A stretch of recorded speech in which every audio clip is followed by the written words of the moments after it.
ዛሬ ድረስ ለምንድን ነው የማይደውለው? አንቺን የመሰለሽ ለስንት አይነት አደጋ የተጋለጠች ልጅ ይዞ ጸጥ ይባላል? ግድ የለም ደውዪና ስጪ። እማዬ ሰላም ሰላም፣ እንደምን አላችሁ? የዳጣ ድራማ ተከታታዮች በያላችሁበት ሰላማችሁ ይብዛ እያልኩኝ እንግዲህ በዛሬው በአዲስ ክፍል መጥቻለሁ ማለት ነው። እንግዲህ ላይክ፣ ሼር፣ ሰብስክራይብ ማድረጋችሁን አትርሱ። እስከ መጨረሻው ቪዲዮውን እዩ። እንግዲህ ዛሬ ዳጣ ድራማን ተመልክተናል ማለት ነው። በባለፈው ክፍል ሰላምዬ ለናታን አደራ ሰጥተው ነበረ። እንግዲህ ያንን አደራ ጠብቅ እንዳትከፍት፣ ከዛ በኋላም ለዳጣ ታደርስልኛለህ ብላ ነግራው ነበር ማለት ነው። የአደራ ምንድን ነው የሚለው ያው ጀስት ተመልካች ብቻ ነው የሚያውቁት። ናታን ምን እንደሆነ አያውቅም። እንግዲህ ያንን አደራ የት ማስቀመጥ እንዳለበትም ግራ ገብቶት ነበረ። እንግዲህ አደራውንም አይተዋለች ማለት ነው። በስተመጨረሻ ፓርት የሆነ ወሬ ወሲያ ሰላም እና ናታን ሲያወሩ ደርሳባቸው ነበር አብይል ማለት ነው። ከዛም በኋላ ምን እንደሰጠችው ምናምን ክላስ ውስጥ ሄደን ለማየት ሞክራ ነበረ።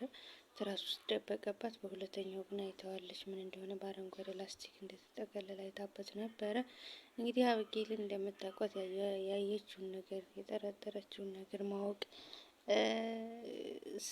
እንዳለባት ታምናለች እና ያንን እስክታውቅ ድረስ እንግዲህ በጣም ጓጉታ ነበረ። ከዛ ናታን እና ዳጣ ወጣ ብለው ነበረ እና ውሃም የለውም ቤት ሰው የለም ነበረ። እንግዲህ እማዬ እና እሷ ብቻ ነበሩ ያሉትኝ። ከዛ በኋላ ያንን ክላስ ገብታ እንግዲህ ሁሉን ጣራ ግድግዳ ምናምን አልቀረትም መንቅርቅር አድርገው በስተመጨረሻም ላስቲኳን አግኝታ ነበረ። እንግዲህ ብዙዎቻችን እንግዲህ ተመልካቾች ያገኘችባቸው የሰላምዬ ጉድ የወጣባት ምናምን ነበር የመሰለን። እንግዲህ ግን እንደዛ አልሆነም። ደስ ብሎናል። ናታን ጎበዝ ነው። እሱ ስለጠረጠረ ያው በላስቲክ አድርጎ ወረቀቱን በሌላ ወረቀት ከቶ ነበረ ያስቀመጠው ጣራ ላይ ማለት ነው። እዛ በጣም ተናዳ ክላስ ውስጥ ገባች። እንግዲህ ናታን ሲመለስ ክላሱ እንዳልሆነ ሆኖ አግኝቶታል ማለት ነው። አንቺ ግን ምን አስበሽ ነው ክላሴ እንደዚህ የምታደርጊው? ምንድነው አትውቂ የተባልሽውን ነገር በቃ የተደበቀብሽን ነገር ተደበቀብሽ ነው፣ ምን አስበሽ ነው ምናምን ሲላት እኔ አይደለሁም ብላ ለመዋሸት ሞከረች። መጨረሻ ላይም ግን ያው አመነች። እኔ አብዬ አይደለሁም እናንተ የምታሴሩትን ሴራ እናንተን እንትን ካላየሁኝ የእናንተ የምታደርጉትን ነገር ካላየሁኝ ታያለ ደግሞ ደብቀኸኝ አትቀርም ምናምን ስትለው ለመጀመሪያ ጊዜ እንግዲህ ሰድቧታል ማለት ነው። ምንድን ነበር የሆነ ማትረብ የሆነ ነገር ሰርቧታል። እዛ እንግዲህ ተናዳለች ማለት ነው።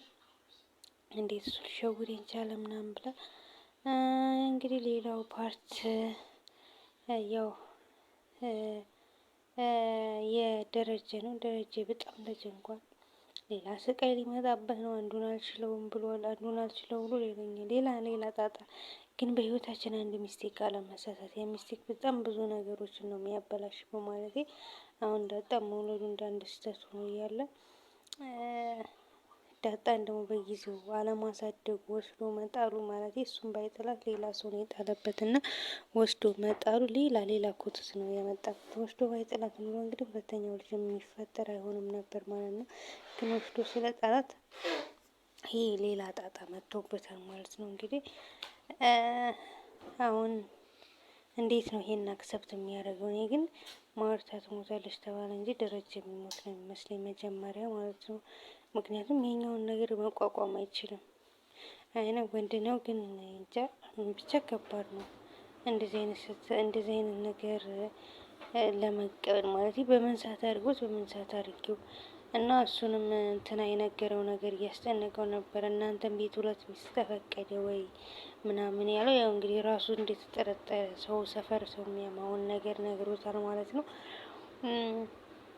እና ያው ደግሞ ዛሬ ሌላ ብዙ ጭንቀቶች በቃ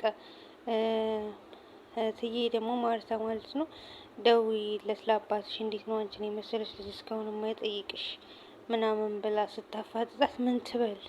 በጣም ነው የደነገጠችው። ወይ ሲሳይ ብዬ እንኳን ሴብ ያረኩት ነገር የለኝም። እንዴት አድርጌ ነው አሁን እሱን ማስረዳት ምናምን ብላ ደውላ ግዴታ መደወል ስላለባት ደወለች እና እትዬ እየፈለገች ነው ሲሳይ ምናምን አላቸው። ያው በቋንቋቸው ተግባቡ። በኋላ ደውልልሻለሁ አላት። እንግዲህ አላት። እሷም ስልኩን ካልሰጠሽኝ ብላ ደግሞ ሌላ አንደኛው ስትወጣ ሌላኛው መጣባ ማለት ነው። እንግዲህ ስልኩን ደግሞ እኔ መጀመሪያ ላስተዋወቃችሁና ከዛ በኋላ ሰጥሻለሁ ብላ ተፋታታለች ማለት ነው። እንግዲህ ናታንና ደረጀ እየተወያዩ እያለ ሌላ ጭንቀት ደግሞ መጣበት። እንግዲህ ደግሞ ሰላም ደግሞ የልጁን አባት ተናገሪ ስለተባለች እናገራለሁ ብላ እንግዲህ መጨረሻ ውሳኔ ላይ ደረሳለች። ቀኗም እየደረሰ መሰለኝ። ምን ልትሆን እንደሆነ አናቅም። ያው የልጁ አባት ደረጀ እንደሆነ ይሄ ነገር ላንተ ባይገባህም እኔ እናገራለሁ ምናምን ብላ ልታፈነዳዳው ነው። እንግዲህ ደረጀን ክላስ ውስጥ ጠርታና ብለዋለች ማለት ነው። ሄዷል። ምጥሽ መጥቶ ነው ወይ ሆስፒታል ሐኪም ማሚና አምቡላንስ እንጥራው ማለት የሐኪም ቤት ውሰድሽ ወይ ምናምን እያላት ነበረ። አይደለም ጋሽ እንደዛ አይደለም ነገሩ ምናምን ብላ አሁን ዘጭ ልታደርግለት ነው። ምን ይባላል ዳጣ አሁን ይሄኛውን ጉድ ያልሰማች ማለት እሷ ይሄ ቤት በእኔ ምክንያት ሊፈርስ ነው ምናምን እያለች ነበር። እና እንግዲህ ናታን ደግሞ እየጽናናት ነበረ። ዲኤንኤ እንዳስመረመረቻቸው አብይር ምናምን ነገረችው። እና ይህንን እሷን ተጠንቅቂያት እንጂ ለሁሉም ነገር መፍትሄ አይጠፋም።